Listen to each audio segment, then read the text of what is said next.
Nausap-usapan online ang mga larawan ng ilang yumaong individual na ginamit ng mga makakaliwang grupo sa mga rally na iniuugnay nila sa umano'y extrajudicial killings. Sa katunayan, marami ng pumalag na kapamilya ng mga idinadamay na mga namayapa, kabilang na ang isang doktor na umalma dahil sa malisyosong paggamit ng larawan ng kanyang yumaong ama. Si Jason Rubrico magbabalita.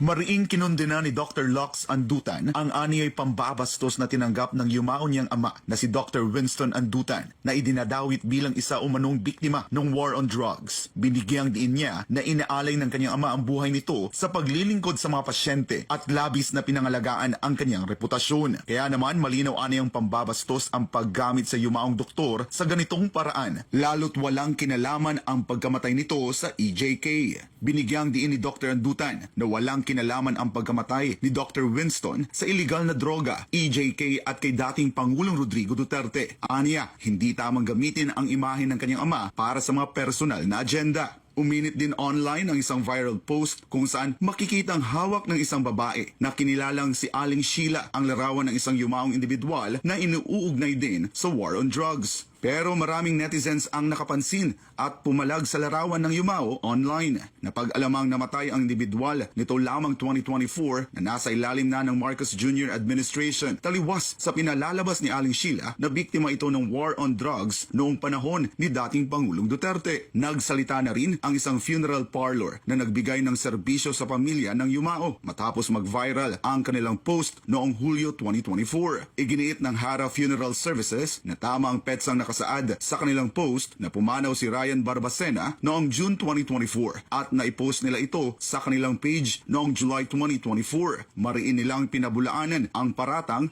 na edited ang nasabing post. Ayon pa sa Hara Funeral Services, namatay si Ryan Barbacena sa isang ospital at naiulat ito sa Caloocan City Police. Tiniyak din ng kumpanya na hindi nila buburahin ang kanilang post maliban na lang kung ito ay i-take down o i-report ng mga tinawag nilang anti-Duterte. Samantala, binatikos din ni Duterte Youth Party List Chairman Ronald Cardema ang Kabataan Party List matapos makita ang larawan ng yumaong si Horacio Athio Castillo III sa isang rally na may kaugnayan sa EJK. Si Athio ay isang law student mula sa University of Santo Tomas o UST na namatay noong 2017 dahil sa hazing. Wala itong kinalaman sa war on drugs. Ayon kay Cardema, patunay lang ito ng pagiging mapanlinlang ng grupo at individual na may koneksyon sa CPP, NPA, NDF.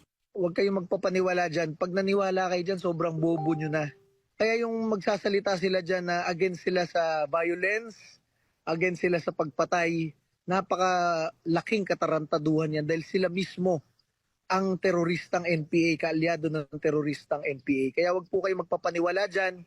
Matinding pambabatikos din ang inabot ng mga nabanggit na grupo mula sa netizens dahil sa paggamit ng mga litrato ng ilang yumaong individual para lang maisulong ang kanilang propaganda at interes. Habang patuloy na lumalalim ang usapan ukol sa paggamit ng mga imahe ng pumanaw na individual sa mga pampublikong protesta, hindi may kakailang maraming pamilyang nasasaktan at umaapela para sa mas maingat at makatotohanang representasyon ng kanilang mamahal sa buhay. Patuloy na lumalakas ang panawagan para sa pananagutan at katotohanan sa pagdalakay sa mga sensitibong issue, isang hamon para sa lahat na maging mapanuri at responsable sa pagpapakalat ng impormasyon, lalo't napakaraming platforms ang pwedeng magamit para dito. Para sa Diyos at sa Pilipinas kumahal, ako si Jason Rubrico, SM9 News.